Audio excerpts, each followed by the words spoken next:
Si besoin pour cette. Pierre, c'est mon fils. Enfin, mes fils. Donc, merci pour cette introduction. Donc, comme chaque année, effectivement, depuis maintenant 7 ans, 8 ans, cette journée du jeudi est organisée en partenariat avec le département Hygiène, Sécurité et Environnement de l'IUT de Bordeaux. Donc, raison pour laquelle nous traitons chaque année, dans ce cadre-là, de thématiques en lien avec l'évolution des conditions de travail. Donc, cette année, nous avons fait le choix du thème de la prévention des risques liés à l'utilisation des produits phytosanitaires. Nous l'avons intitulé, comme vous avez pu le voir sur le programme, Pesticides, la prévention à la peine. Alors, pourquoi ce choix? Tout d'abord parce que chaque année, des centaines de milliers au niveau de la planète, des centaines de milliers de professionnels sont exposés à ces produits. Au moment des épandages, mais aussi après, on le sait maintenant avec les réentrées ou les études qui ont été réalisées sur le sujet. Certains d'entre eux, de ces produits, contiennent des matières actives qui restent autorisées en France alors que la littérature scientifique, travail scientifique, documente de nombreux effets sur la santé, voire ont établi la preuve de leur cancérogénicité. Et ce manque de reconnaissance prive la prévention de moyens pour agir et compromet l'obtention de réparation pour les victimes. Alors, par ailleurs, aussi, pourquoi cette actualité? Parce qu'un certain nombre de décisions récentes ou en cours, alors au niveau national, européen, mais aussi international, avec un certain nombre d'annonces au niveau des États-Unis quelques semaines. Donc, ces décisions risquent d'aggraver encore les difficultés de la prévention dans les années à venir. Donc, cette double préoccupation de la prévention et de la réparation des atteintes à la santé constituera le fil rouge de cette journée. Alors, ce matin, la table ronde est davantage centrée sur la prévention et cet après-midi, avec la projection du film documentaire de Marie-Monique Robin, qui va nous rejoindre en cours de matinée, elle devrait arriver aux alentours de 10h. Donc, ce film documentaire, dont le titre est L'Europe 2 face à ses juges. Donc, cette projection du film documentaire nous permettra d'aborder plus les difficultés de la reconnaissance et puis tout ce qui tourne autour des pratiques de lobbying, notamment, et les questions politiques qui y sont associées. Alors, pour nous éclairer tout au long de la journée, nous accueillons aujourd'hui 4 intervenants, sachant que nous avions invité la Confédération paysanne, j'en parle juste un petit mot, mais la période d'élection qui vient de se tenir a eu raison de leur présence. Donc, à mes côtés, Fabienne Monti et Ludovic Tudury. Je reviendrai un peu plus en détail sur la présentation derrière, mais tous deux participent à divers travaux qui contribuent à documenter les expositions réelles aux pesticides par une description plus fine des pratiques de travail et des expositions. Sachant que cette nécessité d'une meilleure connaissance des expositions réelles était l'une des recommandations formulées en 2016, en juillet 2016, par l'ANSES. L'ANSES, c'est l'Agence nationale de sécurité sanitaire de l'alimentation, de l'environnement et du travail. Donc des recommandations formulées dès juillet, ou reformulées, remises en avant en juillet 2016 pour améliorer la prévention. Donc, comme je le disais tout à l'instant, Marie-Monique Robin va nous rejoindre en cours de matinée, elle est journaliste, réalisatrice de cinéma, scénariste et autrice de cartes ou de cordes à son âme. Donc, ces films sont souvent le fruit d'une longue enquête de terrain. Ils portent tous une vingtaine, un regard critique sur la situation des droits de l'homme au sens large dans différentes régions du monde. Elle s'est notamment intéressée aux menaces qui pèsent sur la biodiversité, la question de l'appropriation du vivant par les géants de la biotechnologie, aux conséquences sanitaires de l'emploi d'un certain nombre de produits controversés, soit dans l'industrie ou dans l'agriculture. Et elle est côté autrice, elle a publié plusieurs essais qui chacun raconte en détail l'enquête qu'elle a menée à l'occasion du dernier film réalisé. Et le dernier, en l'occurrence, le film documentaire qui s'appelle Vive les microbes, une plonge dans leur univers. Quatrième intervenante, Marion Tissier-Raffin, sera présente avec nous cet après-midi. Elle est maîtresse de conférences en droit public et enseignante au département HSE de Bordeaux. Avance mon propos. Donc, en ce qui concerne les interventions de ce matin, donc c'est Ludovic qui va prendre la parole en premier. Ludovic est maître de conférence en chimie au département hygiène, sécurité et environnement de Bordeaux depuis 2019.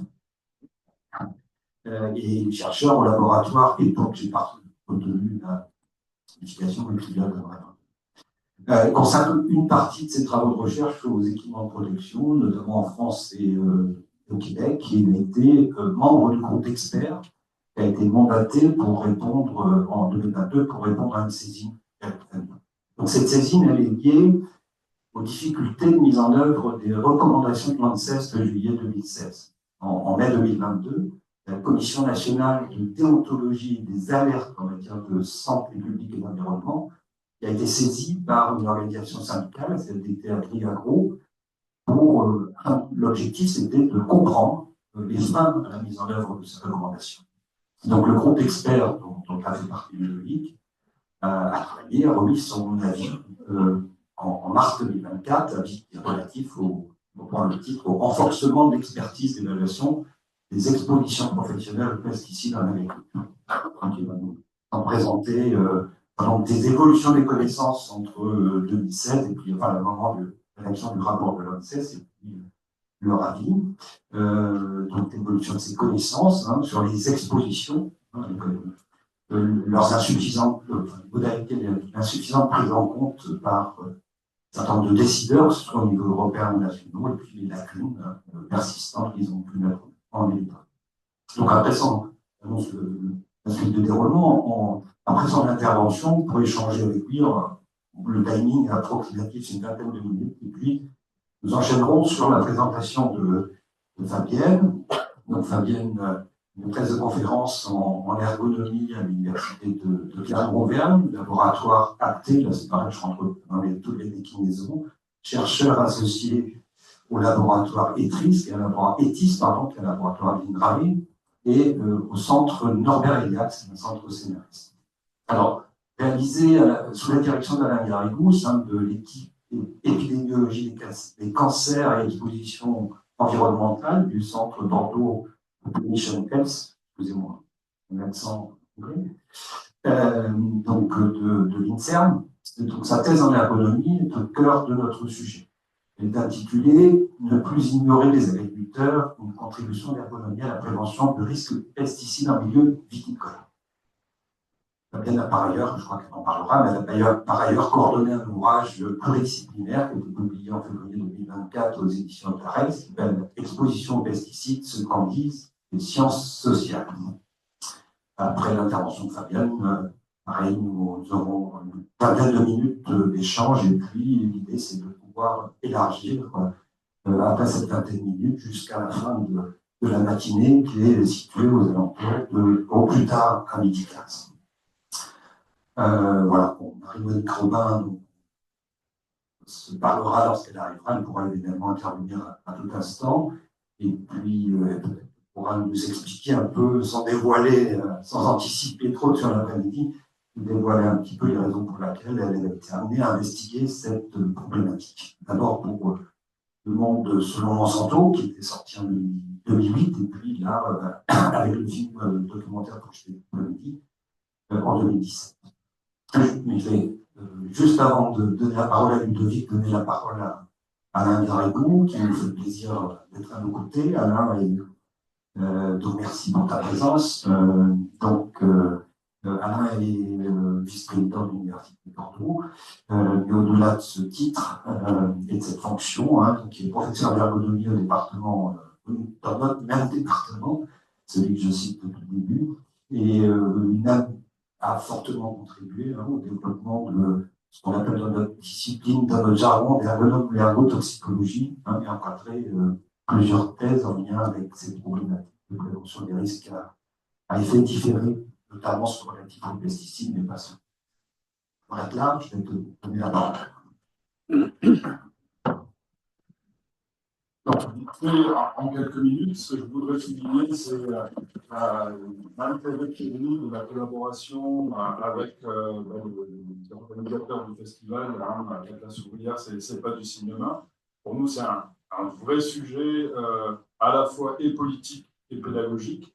Et le fait de pouvoir embarquer nos étudiants dans d'autres mondes professionnels, de découvrir d'autres sujets avec d'autres formes de pédagogie, c'est quelque chose qui est vraiment important. Et du point de vue de l'université, s'ancrer dans les diversités et alimenter, je dirais, les questionnements autour des évolutions de la société, c'est vraiment un enjeu politique fort pour nous. Alors, juste d'un point de vue recherche, ce que je voudrais souligner, effectivement, et tu l'as posé, hein, l'équipe Epicem dirigée par Isabelle Baldi et Fleur Delva, depuis plus de 25 ans, est à la pointe de la recherche sur l'exposition des agriculteurs aux pesticides. Et il y a 3 points que je voudrais mettre en perspective et que vous reprendrez par la suite. Il y a souligné la question des conditions réelles de l'exposition. Donc, pour les étudiants, c'est quelque chose qui va leur parler. Mais ce qu'il faut, et peut-être que Ludovic y reviendra, ce qu'il faut avoir en tête, c'est que lorsque les fabricants mettent sur le marché des pesticides, ils ont des critères qui correspondent à ce qu'on appelle, nous, des études contrôlées. C'est-à-dire qu'ils vont utiliser des dispositifs dans les plus efficaces possibles. Ils vont changer les matériels disons, de manière, je dirais, très fréquente. Et donc, ils sont dans des conditions d'usage qui n'ont rien à voir avec la réalité qu'on retrouve chez les agriculteurs. Et cet écart-là explique pour beaucoup un certain nombre de difficultés et d'expositions. Le deuxième point que je voudrais souligner, c'est on ne peut pas aborder la question des pesticides sans aborder le travail des agriculteurs et sans aborder la précarité de plus en plus grande du travail des agriculteurs, qu'ils soient exploitants ou qu'ils soient salariés. Parce que, si on prend la région, le Bordeaux ne se vend plus, le changement climatique fait que les attaques, en particulier par les champignons Odium, les mildious sont fulgurantes et en 2 heures, tout peut être détruit. Donc, il y a des transformations du travail qui sont vraiment importantes. Et ces questions de précarité, et je pense que Fabienne l'abordera, elles touchent aussi la question des travailleurs précaires et des travailleurs migrants salariés de l'agriculture. Pour vous rappeler, les 2 villes qui ont le plus de bidonvilles en France sont Bordeaux et Nantes, parce qu'à Nantes, il y a du maraîchage, et parce qu'à Bordeaux, il y a de la viticulture. Et donc, cette question de la précarisation de toute la filière et de l'extrême précarisation des salariés agricoles, c'est quelque chose d'important. Et si on fait le lien avec les pesticides, plus on va être précaire, difficulté d'accès à l'eau, difficulté pour se laver, se changer, etc. Les formes de précarité, et qui concernent aussi les exploitants, vont accentuer, je dirais, les expositions. Et dernier point pour nous qui est important, on va aborder des choses très franco-françaises. Il ne faut pas oublier que l'industrie des pesticides en France continue à fabriquer des pesticides interdits en France et en Europe pour les exporter dans des pays, au Brésil ou, je dirais, en Afrique de l'Ouest comme en Afrique de l'Est. Et ce sujet-là pose des questions majeures dans ces pays en Asie du Sud-Est, de la même manière, avec des expositions majeures chez les mères enceintes qui génèrent par la suite des troubles développementaux chez les enfants. Donc c'est un sujet qu'il faut à la fois aborder dans notre périmètre franco-français, dans les conditions que l'on connaît, mais il ne faut pas oublier aussi que dans d'autres conditions, et dans l'étude dont parlera Ludovic, c'est quelque chose qui nous a vraiment surpris de voir comment un grand nombre de pays, l'Iran, la Thaïlande, commencent à indiquer des expositions très importantes de pesticides. Donc, bonne table ronde et puis bon film. Et puis les étudiants, je compte sur vous, comme d'habitude, hein, voilà. Vous allez assurer. Allez. Merci Alain.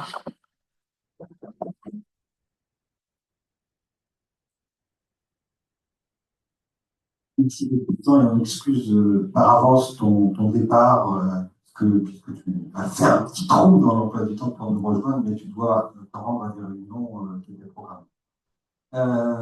Ludovic, j'en dis pas davantage, je te laisse amorcer la présentation. Alors, bien, bonjour à tous. Je ne me représente pas, hein, Patrick l'a très bien fait. Juste peut-être rajouter, là, du point de vue de mes travaux de recherche, effectivement, ça porte sur les équipements de protection individuelle contre le risque pesticide. Et actuellement, donc, ça concerne des arboriculteurs, hein, des producteurs de pommes au Québec, et puis des viticulteurs dans notre région Aquitaine.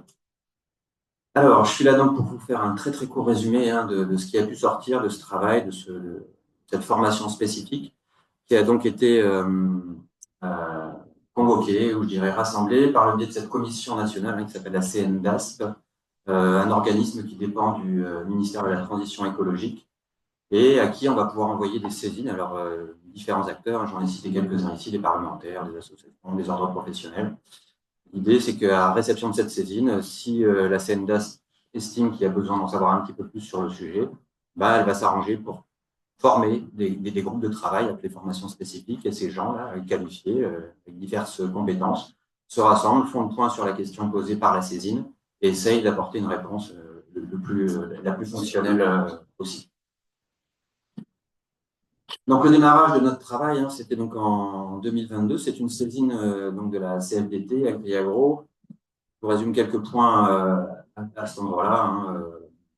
Donc, le constat de terrain, problème d'organisation, de conditions de travail pour les gens qui manipulent des pesticides, donc avec le terme consacré plus réglementaire, les produits phytopharmaceutiques, et on met en question, alors c'est pas nouveau, mais c'est un peu récurrent en ce moment-là, la protection de ces travailleurs contre les pesticides. Également, on a déjà parlé il y a quelques minutes du groupe de travail ANSES qui s'était rassemblé dans les années 2010, qui a publié donc 6 rapports assez volumineux sur l'exposition des travailleurs agricoles aux pesticides. Donc ça date de 2016. Et puis, au-delà de ça, la CNDAS a aussi reçu un signalement sur cette inefficacité supposée ou réelle des équipements de protection individuelle lors des épandages. Donc, à la réception de cette saisine, un groupe a été constitué avec les gens dont les noms sont présents sur la diapo. Donc, vous voyez qu'il y a une dizaine de personnes avec des compétences diverses et variées, de l'épidémiologie à la toxicologie, en passant par la chimie en ce qui me concerne, mais aussi des gens de sciences sociales, des sociologues, des historiennes des sciences, et également, bien sûr, des ergonomes avec Alain Garrigou présent ici, qui faisait également partie de ce groupe de travail. Donc, à l'intérieur de cette formation spécifique, il y a une bonne partie de ces gens-là qui avaient déjà travaillé ensemble, qui avaient déjà fait un point sur l'état des connaissances en 2016 dans le groupe ANSES. Et donc, à ce titre-là, quand on a reçu la saisine, finalement, on a essayé de connecter ça avec ce travail de l'ANSES datant de 2016. Et finalement, ça a consisté, dans un premier temps, à faire une revue de littérature, une mise à jour de cette revue de littérature sur les expositions des travailleurs. Donc depuis 2016 jusqu'à 2022, date à laquelle le travail a commencé. Donc, quand on parle de revue de littérature, c'est une recherche, bien sûr, où on recense tous les articles qui vont traiter de ce sujet. En l'occurrence, là, on parle entre 100 et 150 articles.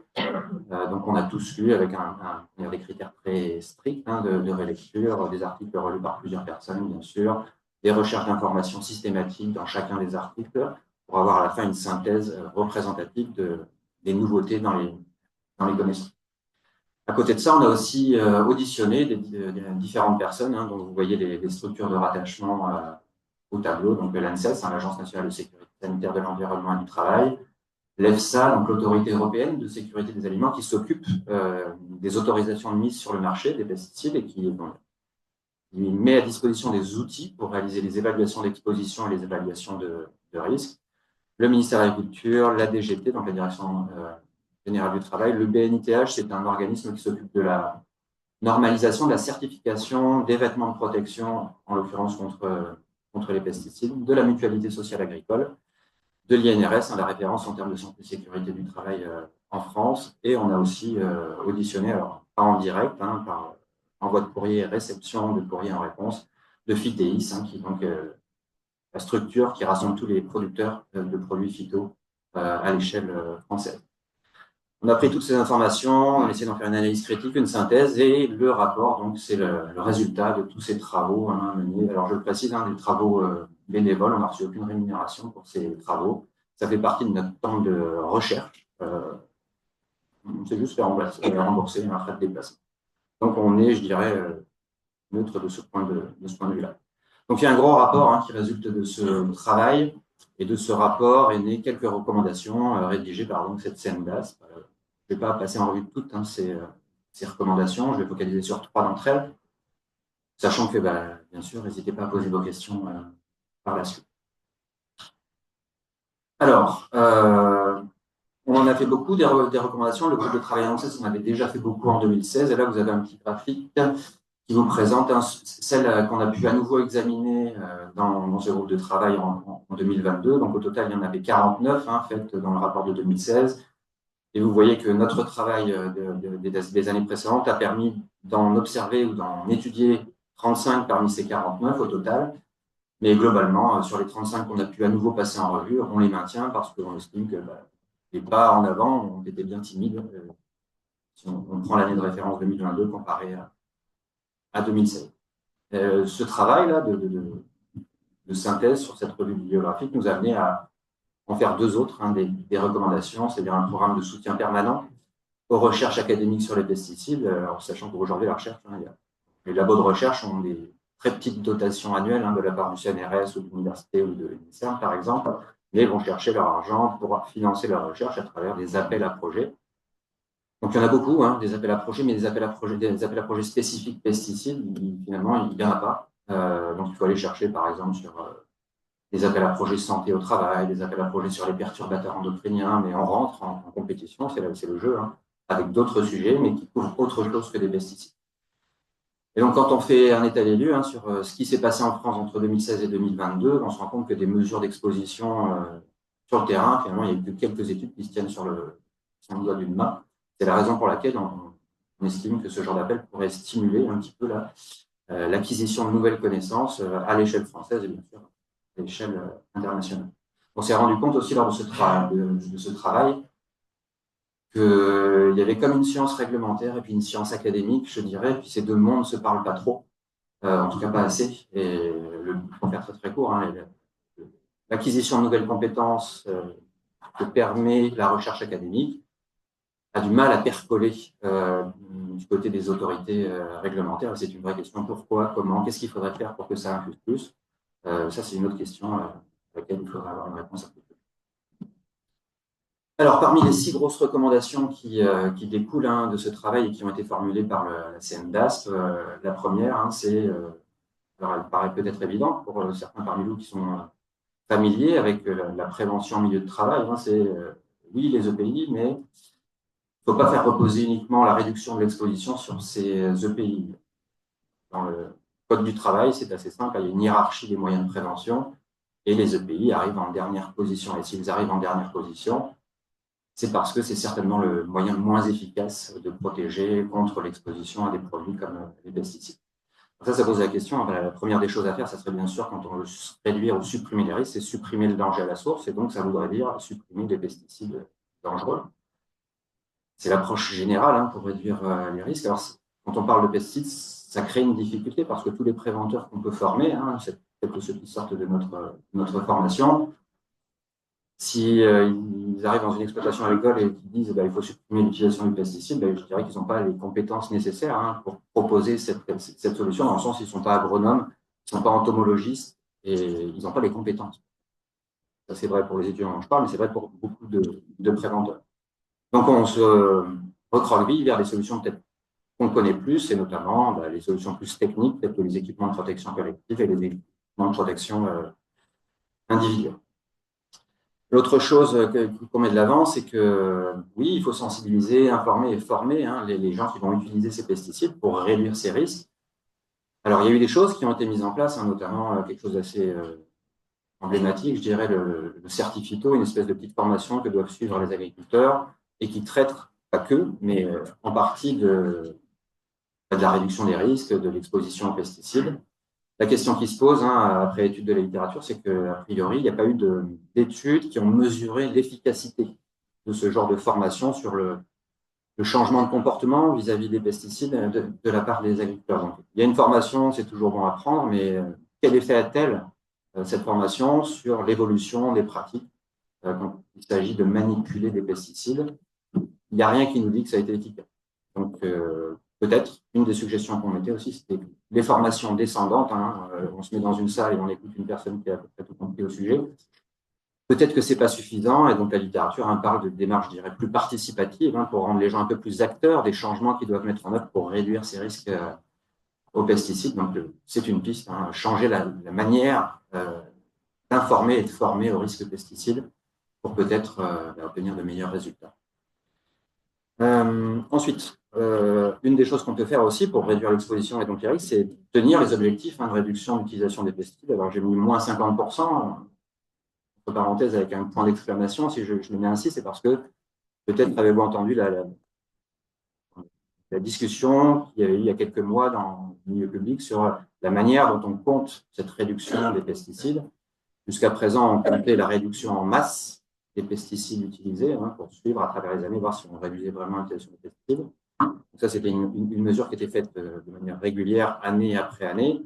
Certaines personnes ont proposé non plus de quantifier uniquement les masses de pesticides pour avoir une idée de cette réduction d'utilisation, mais plutôt d'utiliser une mesure qui va nous permettre de quantifier la réduction du risque. C'est-à-dire qu'on peut changer la masse de pesticides utilisés, mais si on utilise moins de pesticides avec des pesticides plus toxiques, est-ce qu'à la fin, on réduit réellement le risque? Donc, il y a eu un espèce de gros débat, je ne sais pas s'il est tranché actuellement.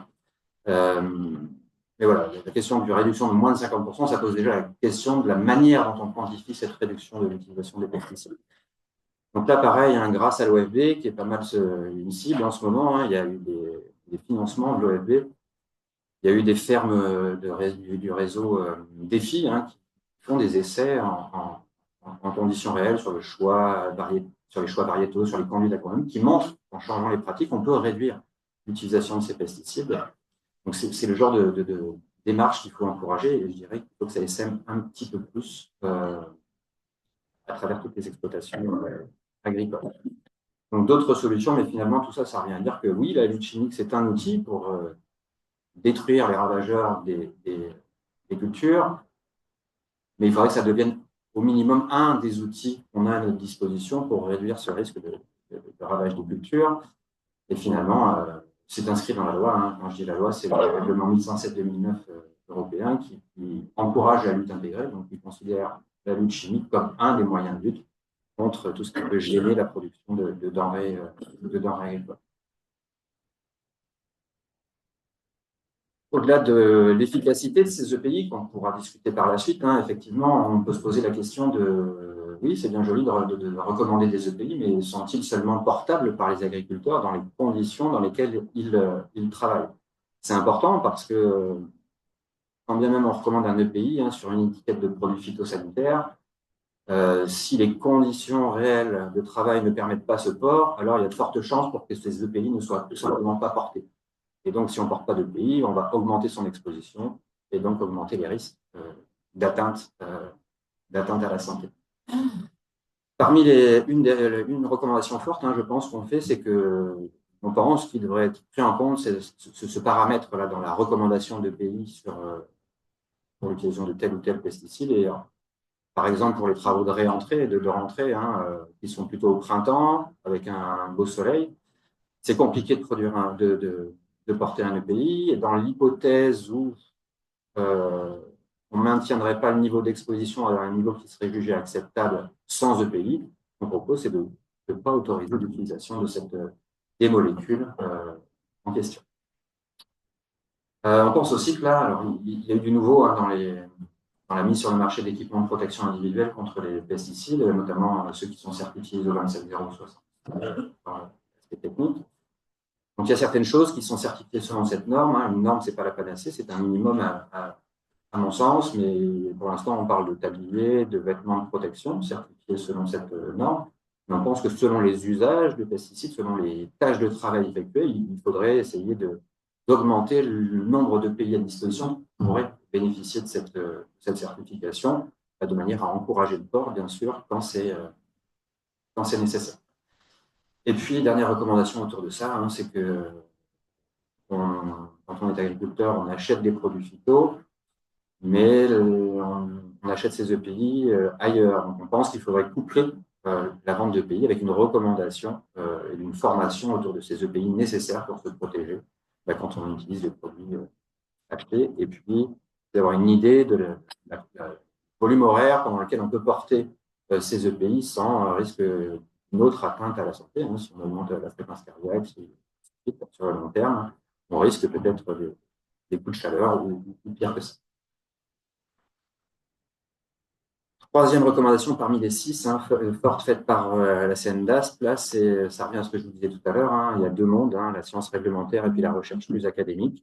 On se pose des questions sur les critères d'inclusion des données produites par les recherches académiques dans l'appareil réglementaire européen. Il n'y a rien de clair, alors que si vous parcourez les directives qui régissent l'autorisation de mise sur le marché, il y a des références, je dirais, nombreuses à l'état actuel des connaissances scientifiques et techniques. Alors, malgré ces rappels nombreux dans la réglementation, on n'arrive pas à voir la mise en œuvre, comment on fait appel à ces connaissances scientifiques et techniques venant du monde académique dans le changement de réglementation. Donc là, il y a vraiment quelque chose à améliorer. Je vous donne un exemple sur les lignes directrices OCDE pour les essais de produits chimiques. L'OCDE met en place des espèces de protocoles qui visent à caractériser les produits chimiques d'une manière identique, quel que soit l'endroit du monde. Donc ça facilite le commerce.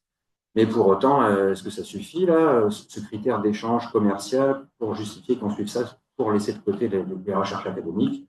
À mon sens, non. Mais c'est une question qu'on pose et on aimerait bien que les réponses changent. Alors, on va essayer de rentrer un peu dans le concret. Je vais tenter une expérience hasardeuse. Je vais essayer de vous montrer en direct, alors avec un accès Internet et un modèle d'évaluation des risques, comment on estime qu'un produit peut être utilisé en agriculture ou pas. Donc, c'est le modèle que je vais essayer de faire fonctionner devant vous. Là, c'est un modèle qui vous est accessible. Alors, il faut un certain niveau de connaissance pour le faire fonctionner correctement. À travers l'utilisation de ce modèle, je voudrais essayer de vous pointer quelques petits facteurs d'incertitude qui pèsent un peu justement sur cette évaluation de l'exposition et cette évaluation de risque. Alors, ce que disait Alain tout à l'heure, là, c'est à propos des études contrôlées, c'est le gros questionnement qui se cache derrière l'utilisation de modèles. Par modèle, il faut comprendre une espèce de boîte noire dans laquelle il y a des équations. Et puis nous, en tant qu'utilisateurs de modèles, on va nourrir ce modèle avec des paramètres d'entrée qui vont être propres à la molécule utilisée. Par molécule utilisée, on entend le nom du pesticide, et puis toutes ses propriétés toxicologiques, par exemple. Ça a tendance à se volatiliser, bref, tout un tas de caractéristiques physico-chimiques propres au composé, tout un tas de caractéristiques physico-chimiques propres à l'application qu'on va en faire. Est-ce qu'on va l'appliquer à 2 kg par hectare? Est-ce qu'on va utiliser 200 ou 500 litres pour diluer la quantité de matière active? Bref, tout un tas de paramètres comme ça qu'il va falloir rentrer dans le modèle. Ça va être traité par des équations, puis à la sortie de ce modèle, vous allez avoir une évaluation de l'exposition. Donc, les équations dont je vous ai parlé dans ce modèle, elles ont été bâties, construites à partir d'expériences. C'est-à-dire qu'on a fait des mesures expérimentales d'exposition, par exemple en viticulture, quand on pulvérise un fongicide contre le mildiou. On a mesuré cette exposition, on a nourri le modèle avec ça, et puis on a fait ça pour de multiples applications de pesticides, que ce soit en arbo, en vitis, bref, un peu de toutes les cultures, tous les types de molécules, qu'on parle de fongicides, d'insecticides ou d'herbicides. Et la particularité de ces études, c'est qu'elles ont été faites justement, tel que le disait Alain, en conditions contrôlées, c'est-à-dire en conditions parfaites. Et donc, quand on construit des équations pour faire fonctionner un modèle dans des conditions parfaites et que le monde réel n'est pas parfait, on peut se poser la question de savoir est-ce que ce modèle nous donne des réponses réalistes? Est-ce qu'on évalue bien l'exposition avec ces modèles? Donc, c'est ça que je vais essayer de faire maintenant, en direct, à partir d'une page Internet. Je vais le refaire en direct avec vous, si ça veut bien fonctionner. Donc ça, cet outil, comme je vous le disais, il est disponible en ligne pour n'importe qui. Donc on va prendre un exemple concret. Alain parle également de l'attaque de mildiou de l'année dernière dans la viticulture en Nouvelle-Aquitaine, pas qu'en Nouvelle-Aquitaine, mais particulièrement en Nouvelle-Aquitaine. Cette percée du mildiou, a amené les viticulteurs à repuiser, à repuiser finalement dans les vieilles molécules, et notamment la molécule qui s'appelle le Folpet, donc une molécule cancérigène classée C2 au niveau européen, qu'on avait essayé, en tout cas dont on avait réduit l'utilisation, mais dans les cas comme l'année dernière, il a fallu la ressortir. Donc cette molécule, donc classée C2 d'un point de vue cancérogène, a récemment été réévaluée par l'EFSA et a été autorisée à être mise sur le marché pour 15 années supplémentaires. Alors, bon, ça va être compliqué. En attendant que ça revienne, je vais commencer à saisir et commenter les choses en parallèle. Donc là, je suis en train de renseigner le nom du produit. Ce qui est important aussi quand on fait cette évaluation de risque, c'est de mentionner la nature de la formulation, c'est-à-dire sur quelle forme est conditionné le pesticide en question. Donc il y a différentes sources, ça pourrait être un pesticide liquide, ça pourrait être un pesticide sous forme de poudre, sous forme de petits granulés. Donc en l'occurrence, la spécialité dont je vous parle est sous forme de petites granules. Une innovation technologique qui a été faite il y a quand même quelques années, c'est qu'on peut mettre des formulations qui sont soit en poudre, soit en granulés dans des sacs hydrosolubles. Merci. Dans des sacs hydrosolubles. Donc, ça a un intérêt, je dirais, dans le sens où quand il faut peser 1,9 kg, plutôt que de peser 1,9 kg, on va prendre des sacs avec la masse qui est a priori appropriée et qu'on va mettre directement dans la cuve du pulvérisateur. Charge au sachet hydrosoluble d'effectivement se solubiliser dans l'eau. Donc, cet apport technique, en théorie, permet de réduire l'exposition parce qu'on ne manipule pas directement le produit. Le problème étant que des problèmes de solubilité, justement, de ces sacs ont été rencontrés. Alors, ça a l'air de rien, un problème de solubilité, mais si votre sac n'est pas bien soluble dans l'eau, quand vous allez pulvériser ça sur une parcelle cultivée, il est possible que ça bouche les buses de pulvérisation. Et quand des buses de pulvérisation sont bouchées, ça veut dire que pendant la pulvérisation, l'opérateur est obligé de sortir de son tracteur, d'aller déboucher ses buses et donc de s'exposer pendant qu'il réalise ses travaux. Donc, une solution technique qui apparaît plutôt positive engendre peut-être d'autres problèmes en termes d'exposition. Alors, je ressaisis mes choses. Donc ça s'appelle le Folpan. Dans ce cas-là, c'est donc des granules mouillables et c'est donc autre chose qu'un herbicide. Je continue mes saisies. Donc la molécule en question, je vous disais donc que c'était du Folpet. La concentration dans mon produit, c'est 800 grammes par kilo. C'est-à-dire que vous achetez 1 kg de formulation commerciale. Dedans, il y a 800 grammes de matière active à destination des ravageurs. Ce qu'on appelle l'AOL, c'est une valeur limite d'exposition, et celle-ci, c'est celle qui ne devrait pas être dépassée pour un opérateur manipulant ces pesticides. Quelques paramètres concernant l'absorption, sachant que quand vous êtes exposé à un pesticide, on appelle ça l'exposition externe, c'est-à-dire que vous allez pouvoir l'inhaler, ce pesticide, auquel cas il va aller au fond de vos poumons, et on estime que l'absorption, c'est-à-dire l'introduction dans votre corps, se fait à 100%. De la même manière que quand on l'ingère. Par contre, pour ce qui est de l'exposition cutanée, qui est la voie principale d'exposition aux pesticides, ça n'est pas 100%, c'est un petit peu plus compliqué que ça. Dans le modèle, on vous propose de choisir une valeur spécifique d'absorption, si vous l'avez. Alors, quand vous êtes une compagnie phyto, vous l'avez. Quand vous n'êtes pas une compagnie phyto, vous ne l'avez pas. Et donc, vous pouvez choisir des valeurs par défaut qui sont, dans ce cas-là, vous voyez, 10 ou 50%. On continue avec la caractérisation de la situation d'exposition. Donc, on a précisé le produit, on a précisé la formulation, et maintenant, on va regarder comment on peut l'appliquer. Donc, en ce qui nous concerne, on parle de viticulture, bien sûr à l'extérieur. Et ici, il y a une petite case, parce que là, on va évaluer l'exposition de la personne qui manipule, donc qui prépare la bouillie et qui la pulvérise, mais on va aussi évaluer l'exposition des personnes qui vont travailler en rentrée. Il y a tout un tas d'opérations qui vont se faire sur les vignes, pas pendant la pulvérisation, mais qui vont travailler dans les champs sur une végétation qui a été traitée et donc sur laquelle il y a des résidus de pesticides. Donc, vous voyez que là, dans le cas de la viticulture, il y a plusieurs options en termes d'activité.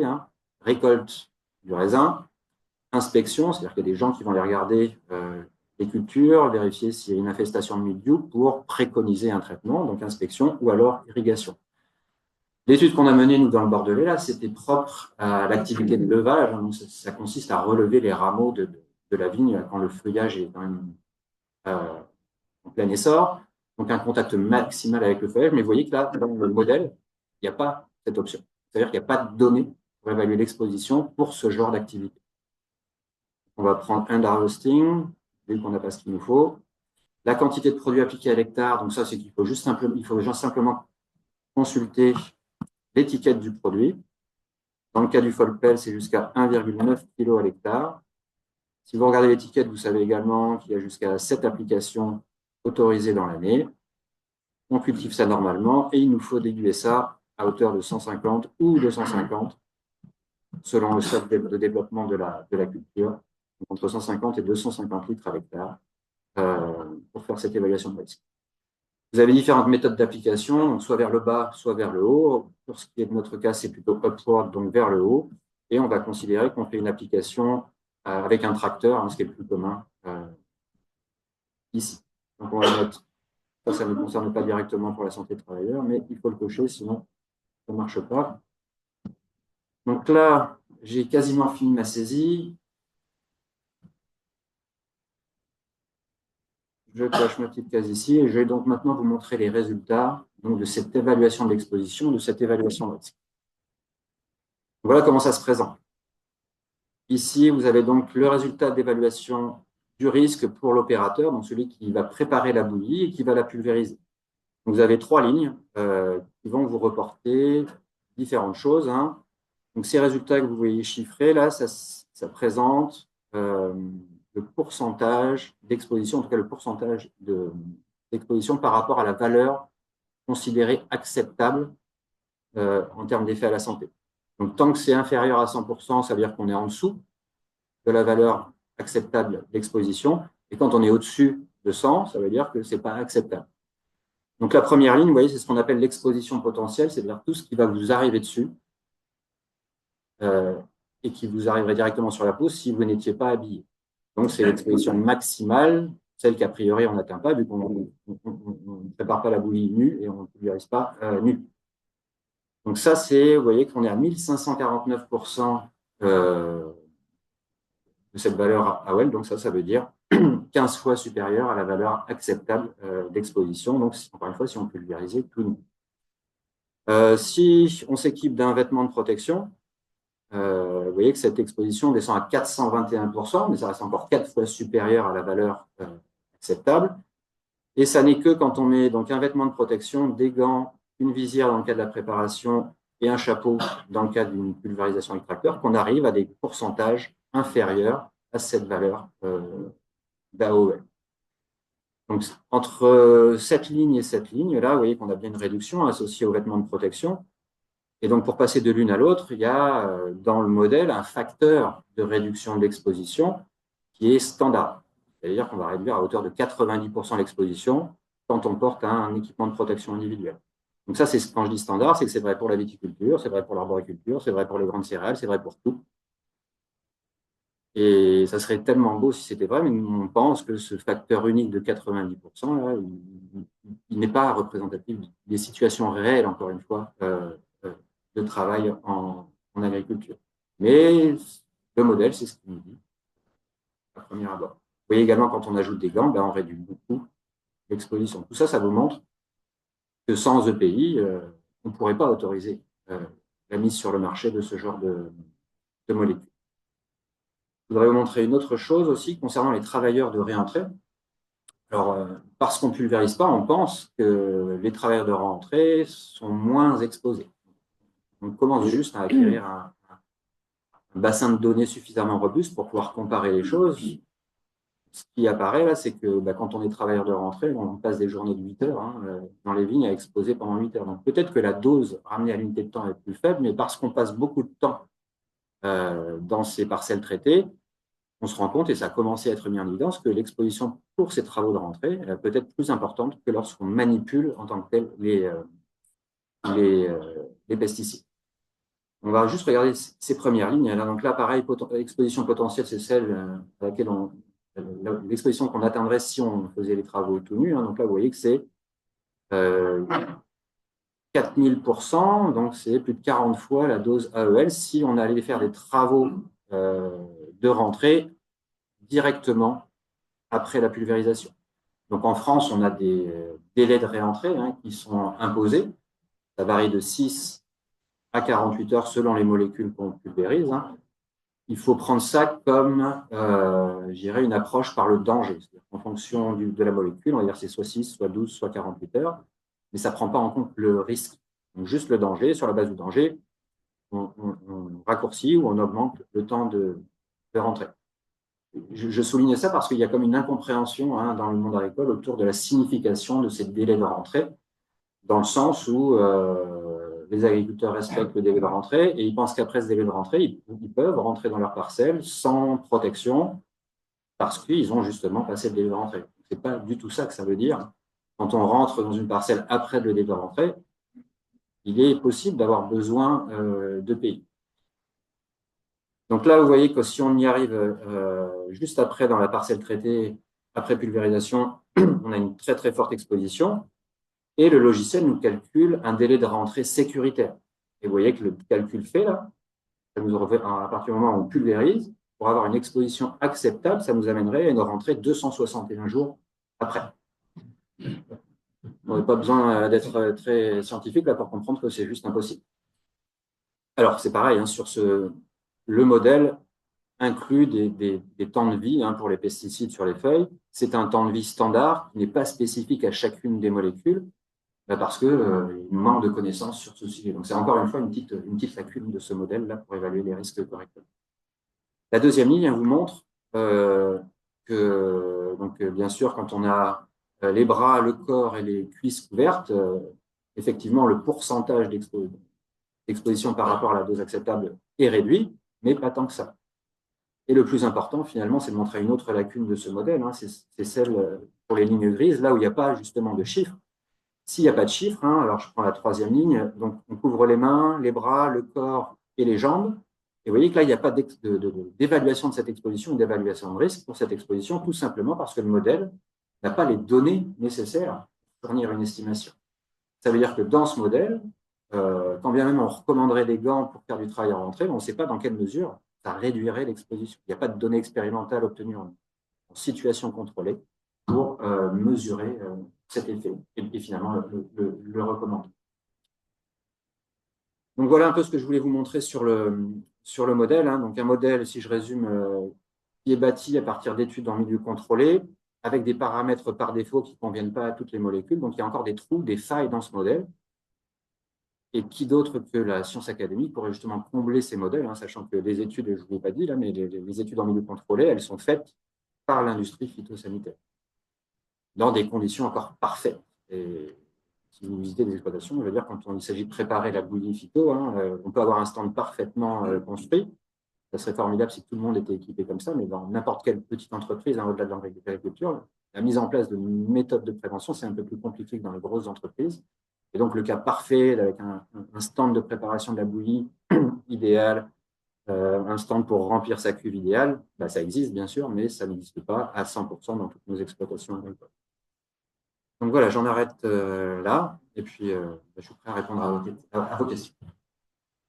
Peut-être, excusez-moi, dernière chose, vous avez dit au début là, que les travaux de la CNDASP, là, c'est censé stimuler un peu les pouvoirs publics pour faire avancer les choses. Alors, force est de constater que depuis qu'on a publié ce travail, il n'y a personne qui nous a contacté pour voir ce qui pouvait être fait du côté des pouvoirs publics. Par contre, je vous fais part avec peu d'ironie quelque part de une des retombées de notre travail. Donc, il y a bien une partie prenante qui a réagi à notre travail. Donc, la revue Agriculture et Environnement, donc, qui tire plus sur le porteur de messages que sur les messages qu'on envoie.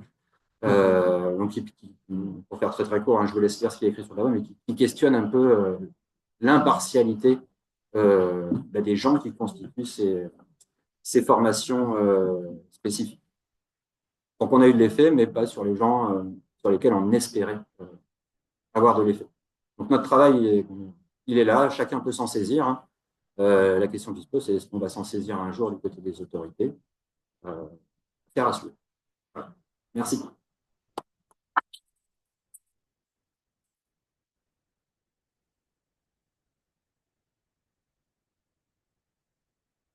Merci de cette présentation. Donc, on s'accorde une vingtaine de minutes avant de proposer à Fabienne d'embrayer sur cette présentation pour répondre à des questions, apporter des précisions. Ah ouais. On a un micro. Jean-Pierre, tu peux prendre un micro aussi de l'autre côté, s'il te plaît. Qui veut ouvrir le bal des questions?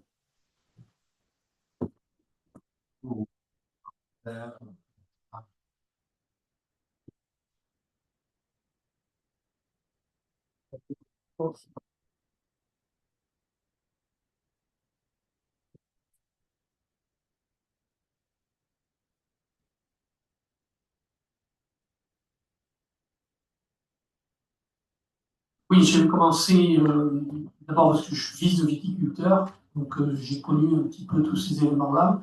J'ai eu la chance de travailler avec des collègues qui sont ici présents, qui ont amorcé justement le travail d'évaluation de l'effet des pesticides justement sur les travailleurs agricoles. Et donc la question quand même que je me pose, Isabelle n'est pas là, mais comment vous avez réussi, je dirais, à ce tour de force d'engager ce travail justement de connaissance des effets de l'utilisation des pesticides, notamment dans le domaine de la viticulture et en Gironde en particulier, même un lieu où cette activité agricole est relativement présente.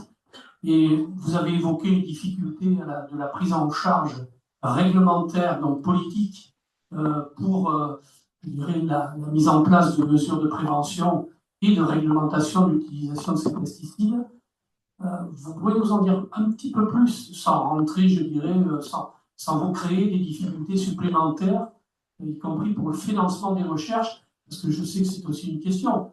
Qui est-ce qui vous aide à développer ce travail-là? Est-ce que ça fait partie aussi, personnellement, je pense que oui, hein, ça fait partie des missions du service public d'enseignement supérieur et de recherche, mais c'est pas si simple. Et comment vous vivez les choses, vous, concrètement? Effectivement, hein, quand on est enseignant-chercheur, j'ai rapidement dit, les laboratoires ont une dotation très faible, et si on veut vraiment faire des recherches, on va aller chercher de l'argent à l'extérieur. Ça fait pas mal de notre temps de recherche, en l'occurrence. Globalement, hein, si on veut travailler sur les pesticides, bien sûr, il faut être à l'affût de tous les appels à projets qui peuvent abonder nos projets. Et il faut, je dirais, avoir un petit peu de talent dans le sens où nous, dans notre coin, on peut avoir des idées de projets de recherche avec une direction assez bien établie dans nos esprits. Mais il faut s'adapter à la demande ou aux intitulés des projets de recherche pour, bien sûr, l'objectif, hein, c'est d'obtenir de l'argent pour répondre à l'appel à projet. Et puis, ce qu'il faut faire, c'est concilier finalement nos envies de projets de recherche avec les possibilités de financement. Ça crée de la difficulté, hein, parce que le financement par projet, alors que nous, on peut avoir des objectifs à 10, 15 ans, bah, les projets ils demandent des réponses à des questions sur le court terme. Donc, la difficulté pour obtenir le financement, c'est de garder sa ligne directrice et puis essayer de trouver de l'argent au fil des différents appels à projet. Ça, c'est pas simple et c'est assez effectivement chronophage. Alors, c'est bien sûr, hein, c'est possible. Hein. En ce qui me concerne, là, le projet que je mène avec les viticulteurs, notamment aussi avec Isabelle Baldi hein, et Alain Garrigou, c'est un financement OFB, donc Office français de la biodiversité. Alors, ça a le mérite d'exister. Hein. Ceci dit, la partie santé et sécurité du travail, je dirais au sens large du terme, des financements OFB, ce n'est pas le plus volumineux. Alors, je l'entends bien. Et puis, comment dire, globalement, on parle de financement modeste pour ce genre de projet. Alors, pour vous donner un ordre d'idée, un financement modeste, c'est sur 3 ans. On demande 130 000 euros hein, pour financer bien sûr les analyses, un petit peu de main-d'œuvre, ainsi de suite. Donc 130 000 euros, c'est ce que j'appelle modeste. Peut-être pas modeste pour certains d'entre vous, mais à l'échelle d'un projet de recherche, ça ne permet pas de recruter par exemple une personne compétente avec un doctorat pendant 3 ans. 130 000 euros, ça ne couvre même pas son salaire sur 3 ans. Donc ça veut dire qu'on prend de la ressource propre, hein, bien sûr, pour faire toutes ces analyses, les déplacements sur le terrain et ainsi de suite. Donc, bon an, mal an, oui, ça avance, mais c'est sûr que le fonctionnement n'est pas des plus fluides. Mais bon, je dirais que ce n'est pas spécifique à la recherche sur les pesticides.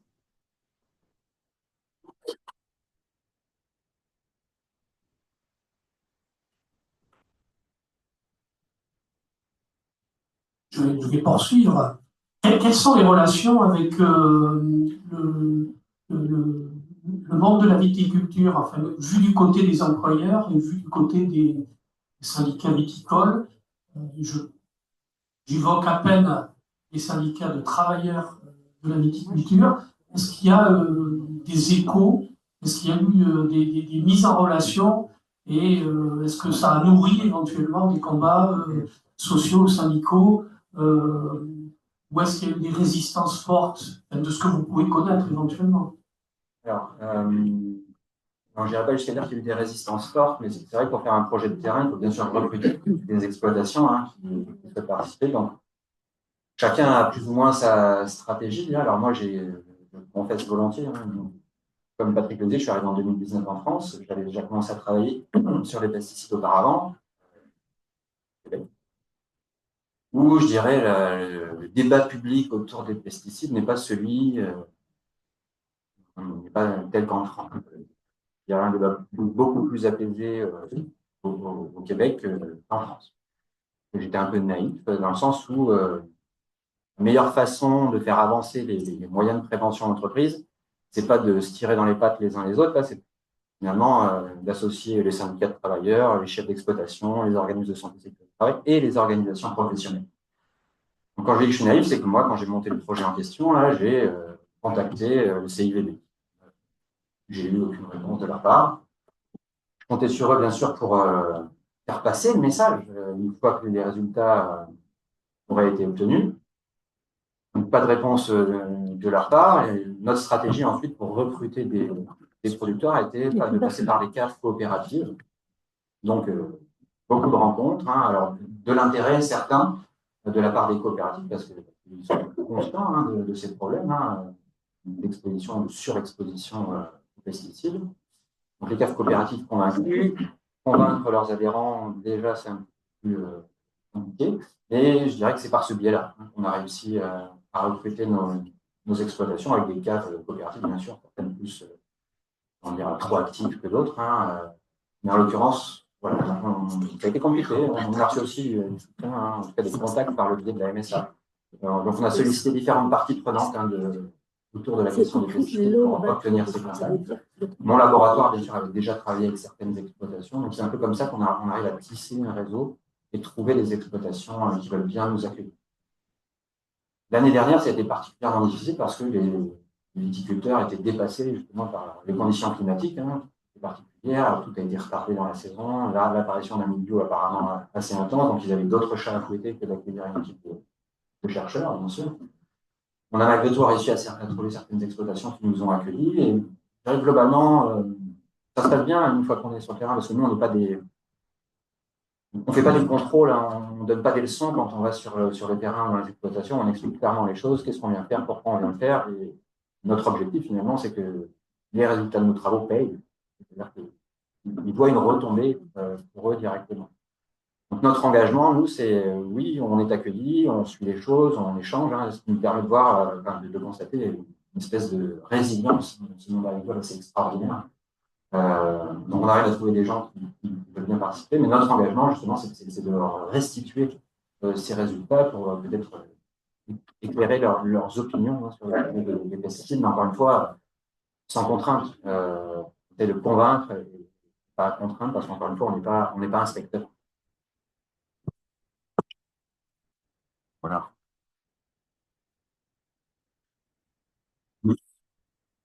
Moi, je voudrais savoir, moi, comment on passe, comment on articule la lutte,